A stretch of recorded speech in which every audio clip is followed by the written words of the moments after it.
The live TV, सच सबसे आगे।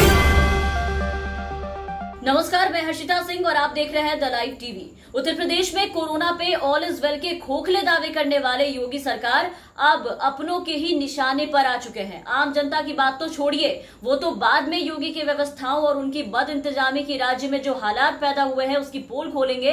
उससे पहले ही इस भयावह हालातों से डर के अब बीजेपी के खुद के सांसद और उनके जो विधायक हैं राज्य में अब योगी आदित्यनाथ को पत्र लिख करके ये कहने लगे हैं कि हालात सुधारिए, बद इंतजामी हटाइए और दावे धरातल पर सच साबित करके दिखाइए। जी हां, उत्तर प्रदेश में कोरोना से बिगड़ते हालात को देखते हुए अब विपक्ष के साथ साथ बीजेपी के जो खुद के राज्य में सांसद और उनके विधायक हैं और पार्टी के जो कदावर नेता है, उन्होंने सूबे में कोरोना से निपटने के लिए मुख्यमंत्री योगी आदित्यनाथ के द्वारा बनाई गई टीम 11 पर सवाल खड़ा किया है, जिसके बाद से विपक्ष के साथ साथ अब योगी सरकार अपनों के ही निशाने पर बुरी तरीके से आ गई है। ये देखिए, कानपुर से बीजेपी सांसद सत्यदेव पचौरी ने उत्तर प्रदेश के मुख्यमंत्री योगी आदित्यनाथ को पत्र लिख करके जिला प्रशासन और स्वास्थ्य विभाग के अधिकारियों को कोविड-19 महामारी की जो तीसरी लहर अब शुरू होने वाली है वो कहीं इससे ज्यादा भयावह और विकराल रूप न ले ले, इसको देखते हुए पहले से ही तैयारी करने का निर्देश देने का आग्रह किया है। सांसद ने कानपुर जिले में कोविड-19 के मरीजों को ठीक से इलाज न मिलने का जिक्र किया है इस पूरे पत्र में और हालातों से मुख्यमंत्री को अवगत कराया है। साथ ही कहा है कि रोगियों को समय से इलाज नहीं मिल पा रहा है, उन्हें सुविधाएं नहीं मिल पा रही है, जिसके कारण लोग अपने घर पर एम्बुलेंस या फिर अस्पतालों के बाहर ही दम तोड़ते दिखाई दे रहे हैं। हालात काफी खराब है। कोविड-19 महामारी की पहली लहर के मुकाबले दूसरी लहर में ज्यादा लोगों की मौत हो रही है राज्य में, लेकिन सरकार इसे रोक नहीं पा रही है। तो अब जो तीसरी लहर शुरू होने वाली है उसके लिए सरकार को पहले से ही इसकी तैयारी दुरुस्त रखनी चाहिए। Medical staff, paramedical staff, oxygen, दवाई के साथ साथ टीकाकरण की जो व्यवस्था है वो समुचित व्यवस्था करनी होगी ताकि कोरोना के जो हालात है आगे और भी ज्यादा बेकार न हो, महामारी की तीसरी लहर लोगों को और भी ज्यादा मुश्किलों में ना डाल दे। तो प्रदेश में कोरोना पर काबू पाने में पूरी तरीके से नाकाम हो चुके मुख्यमंत्री योगी आदित्यनाथ को अब अपनों से ही चेत जाने और तैयारी दुरुस्त करने की जो बात है वो सुननी पड़ रही है, क्योंकि योगी ने कोरोना से निपटने के लिए कोई भी तैयारी राज्य में नहीं की थी, जिससे हालात आज यहां तक पहुंच गए हैं।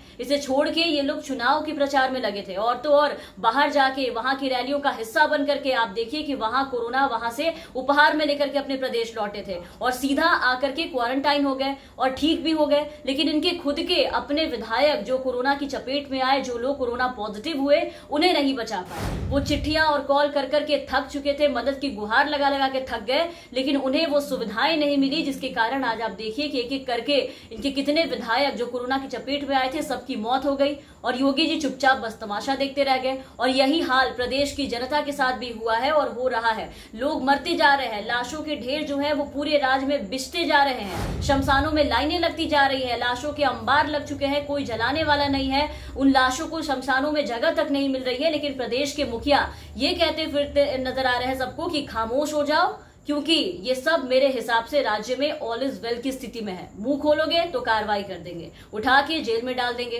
तो इससे बेहतर है अपनी आवाज को दबा दो और चुप हो जाओ। लेकिन योगी जी के बद इंतजामी और नाकामी का हाल आज सब देख रहे हैं। इसके लिए तो इलाहाबाद हाईकोर्ट ने भी आपने देखा कि उन्होंने भी ये कह दिया कि अब तक इतने लोगों की जो मौत हुई है ये सिर्फ मौत नहीं बल्कि ये एक तरह से नरसंहार है जिसे राज्य की सरकार मुख्यमंत्री ने किया है। और अब तो यूपी में योगी के कोरोना प्रबंधन के तमाम दावों के बीच आप देख रहे हैं कि बीजेपी योगी सरकार को लगातार उसके अपने ही विधायक सांसद ही घेरते नजर आ रहे हैं। प्रदेश में एक और बीजेपी विधायक ने सीएम योगी को पत्र लिख करके कोरोना प्रबंधन पर सवाल उठाया है। आपको बता दें कि सत्यदेव पचौरी के अलावा भी बीजेपी के कई सांसद और कई विधायक, साथ साथ उनके कई ऐसे कदावर नेता हैं जो इनके पहले भी योगी पर राज्य के बदतर हालातों को लेकर के सवाल उठा चुके हैं, उन्हें पत्र लिख चुके हैं और उन्हें बेइज्जत भी कर चुके हैं। इसके पहले सांसद कौशल किशोर ने पत्र लिख करके योगी को हालातों से अवगत कराया था, ध्यान देने को कहा था। इसके अलावा इनके कार्यकर्ता ने भरे मीडिया के सामने, कैमरे के सामने आकर के ये कहा था कि आज मुझे शर्म आ रही है ये कहने में कि मैं एक बीजेपी का कार्यकर्ता हूं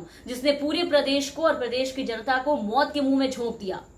योगी जी जो ये दावे करते हैं काम और व्यवस्था उसके बिल्कुल उलट है धरातल पर। तो बीजेपी के तमाम एमएलए लगातार सीएम योगी को चिट्ठी लिख लिख करके ये कहते नजर आ रहे हैं कि प्रदेश में वो बिल्कुल असहाय महसूस कर रहे हैं, बहुत लाचार महसूस कर रहे हैं, मरीजों का इलाज नहीं हो पा रहा है। लखनऊ मध्य प्रदेश के एमएलए और मंत्री ब्रजेश पाठक के चिट्ठी लिखने से शुरू हुए ये सिलसिले में अब धीरे धीरे नया नया नाम जो है वो जुड़ते चला जा रहा है। सत्यदेव पचौरी के साथ साथ आपको बता दें कि लखीमपुर खीरी के जो विधायक लोकेंद्र प्रताप सिंह ने भी इन्हें चिट्ठी लिखा है, जिन्होंने मुख्यमंत्री को चिट्ठी लिख करके काफी कुछ कहा है। कोरोना के हालातों की हकीकत बताई है, स्वास्थ्य केंद्र पर ऑक्सीजन की आपूर्ति नहीं हो पा रही है उसकी शिकायत की है, इसके कारण लोग मर रहे हैं वो हालात बताए हैं। तमाम बातों का जिक्र किया है विधायक ने अपने पत्र में। ये स्क्रीन पर ये पत्र आप देख पा रहे होंगे। और खास करके बीजेपी सांसद कौशल किशोर की अगर हम बात करें तो वो लगातार इस अराजकता को लेकर के काफी ज्यादा मुखर है, बार बार योगी पे सवाल उठा रहे हैं, लेकिन योगी जी के कान पे जू तक नहीं देंगे। जिसके कारण अब आप देखिए कि उत्तर प्रदेश के कर्मठ मुख्यमंत्री योगी आदित्यनाथ अपनों के ही निशाने पर आ चुके हैं। अब लोग की तो बात छोड़िए, उनके खुद के मंत्री एमएलए सबके सब उन्हें सवालों के कटघरे में खड़े कर रहे हैं एक एक करके और उनसे सवाल पूछे जा रहे हैं। अब हालात ये हो चुके हैं कि जो स्थिति राज्य में पैदा हो चुकी है, जो विकराल रूप कोरोना ले चुका है और एक एक करके लोग जो मौत के घाट उतरते जा रहे हैं, उन सब का जिम्मेदार अब सीधे तरीके से योगी आदित्यनाथ को ही माना जा रहा है, क्योंकि इन्होंने कोरोना से निपटने के लिए किसी भी तरीके की कोई भी तैयारी नहीं की थी। तो तमाम अपडेट्स और तमाम खबरों के लिए आप बने रहे द लाइव टीवी के साथ। अगर आप हमारे ये वीडियो हमारे यूट्यूब पे देख रहे हैं तो हमारे चैनल को सब्सक्राइब कर दे, साथ ही बेल आइकन दबा दे ताकि हमारी हर अपडेट्स आप तक पहुंचती रहे। धन्यवाद। द लाइव टीवी, सच सबसे आगे।